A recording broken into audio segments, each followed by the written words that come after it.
This is Dr. Mahesh Kalyan Shetty, Associate Professor, Department of Civil Engineering, Walchand Institute of Technology, Solapur. In this session, we'll discuss about analysis of indeterminate structure by moment distribution method, wherein we'll focus on sway frames. The learning outcome will be, at the end of this session, students will be able to analyze sway frames using moment distribution method. Let us take an example as shown here, a frame subjected to a point load, and we have to analyze this frame using moment distribution method. So before we start, we have to first decide whether it is a sway frame or non-sway frame. Now from the loading condition, it is clearly indicated that it is a sway frame because the loading is not symmetric. Therefore, there will be a sway produced in the frame. Therefore, we have to adopt the sway frame analysis for this case. Now we have to follow certain steps here for the analysis of sway frames. These are given here. First of all, the frame shown is first held from the side sway by applying an artificial joint support at C. So this is our problem actually, but first of all we have to prevent the side sway by assuming one artificial support here, and we have to carry over the moment distribution process. So the moment distribution is applied, and by static equilibrium the restraining force R is to be determined. The moment obtained thus are called as non-sway frame. It means here in this sketch you can see here we have to apply the restraining force here, and then we have to carry over the moment distribution, and based on that we have to calculate the moments produced in the members. So these moments we call it as a non-sway moments. Later on, once we get this reaction, now from the after the analysis is over for the restrained case, we can determine how much R is produced here. Now in the second step, we apply the same force here on the frame, and we do the moment distribution again. So the third step, as it is shown here, the equal but opposite restraining force is then applied to the frame here as shown. The moment in the frame are calculated. The moment obtained thus are called as sway frames. So in this way we can calculate the non-sway frame and sway frames. The summation of these two gives us the final moments. So this is an logical process of the sway frame. Let us apply these particular steps to our problem. So first of all, as usual, we have to calculate the distribution factors for the member, for the joint B and C. So as usual, at B we have two members, so the distribution factors calculated as 0.5, 0.5. Then for C also we have two members, so the distribution factor is again 0.5, 0.5, since all the members have got the same length and the same conditions. Therefore, we get all the distribution factors as 0.5. Then we have to calculate the fixed end moment. So from the figure we have only fixed end moment for member BC, rest all there is no lateral load.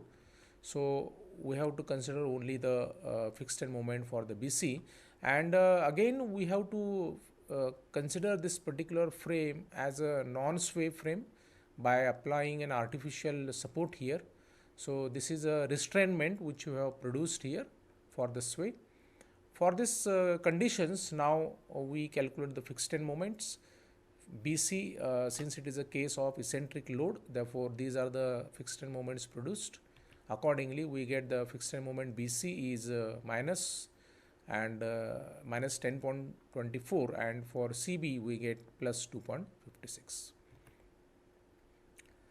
After that, we go for that our conventional moment distribution process, wherein we write all the joints here, all the members, and the distribution factors are 0.5 as we discussed here, and the fixed end moment we got only for the BC member. Therefore, BC and CB, these are the fixed end moments that we get. Then we proceed with the balancing of the joint as usual and carry over wherever applicable. So in this way, in this case, from B carry over is possible towards A, and from C also carryover is possible towards D, and from B carryover is towards C, and from C carryover is towards B. So all the carryover is taken care of, and the distribution is continued, and this iterative process we have to continue till we get a very small and negligible amount of moment left. So after the moment distribution process, we got the final moments here in all the members. So these moments we'll use to calculate the restrained force R. So the equation of equilibrium are applied to the free body diagram of the columns in order to determine AX and DX. So this AX and DX means these are the shears you can see here. Now these two members, we got the end moments. In the previous slides we have seen that MAB, MBA, all the moments we calculated. So these moments are shown here, and the free body diagram is drawn, and from the free body diagram we can calculate the value of R. Basically here AX we can determine, and DX also we can determine by applying simple static equilibrium conditions. So by doing this we get the R, that is restraining force, as 1.73. So actually AX we get 1.73 kilonewton and DX we get 0.81 kilonewton.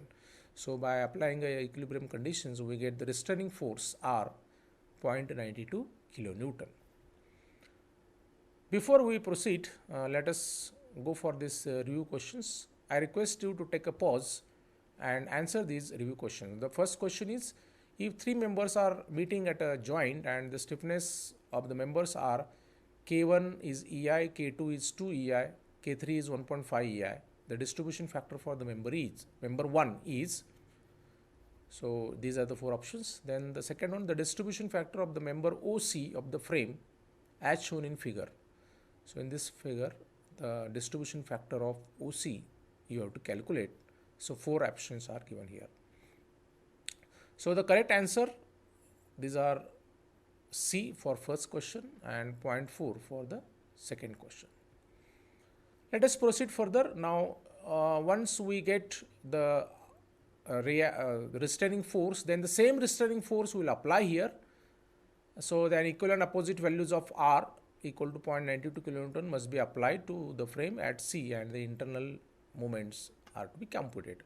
So now for that, what happens, actually our job is to get the moments produced due to the restraining force, but for this we need to calculate the sway which is produced because of R, which is a bit complex process. Therefore we adopt the reverse process, wherein we assume some arbitrary moments are produced here because of the R. So sway is taking place towards the right side, therefore the moments are forming anti-clockwise direction, and arbitrary moments we assume, and later on we'll use one distribution factor for that, and then we'll calculate it. So assume a force of R is equal applied at C, causing the frame to deflect as shown. Then as I told that we apply the arbitrary moment 100 kilonewton meter anti-clockwise for AB and DC, and then we calculate what is the R produced due to this arbitrary moments.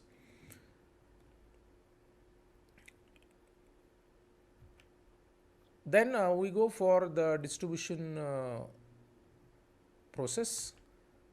Now again you can see the arbitrary moments we write here, minus 100, all the moments are anti-clockwise in nature, therefore it is considered as minus, and then distribution factors already determined, therefore these are to be calculated. So based on these all we get the moments here.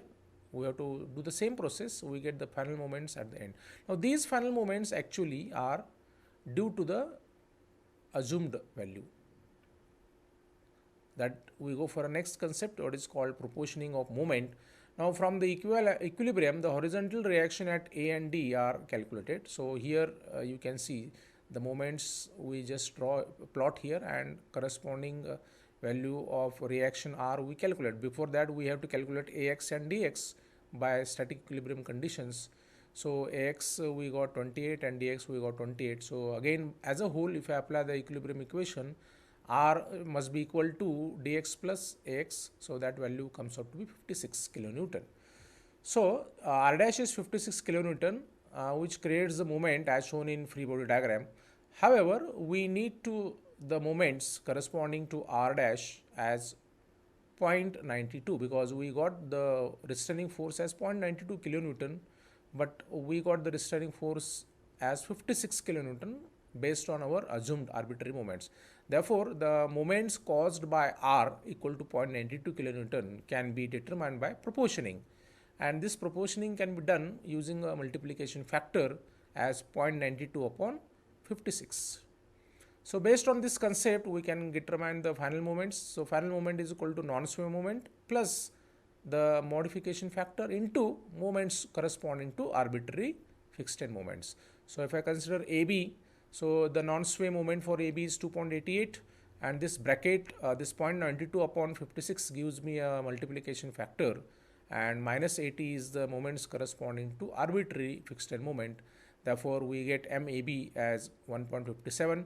Correspondingly, we calculate the moments of remaining members as shown here. Then this is what is the free body diagram from these particular values. So once we get the free body diagram, then based on this we draw the bending moment diagram with our conventional assumption that tension outside is negative and tension inside is positive. So you can see here, this is a diagram. These are the references which are used for the presentation. Thank you.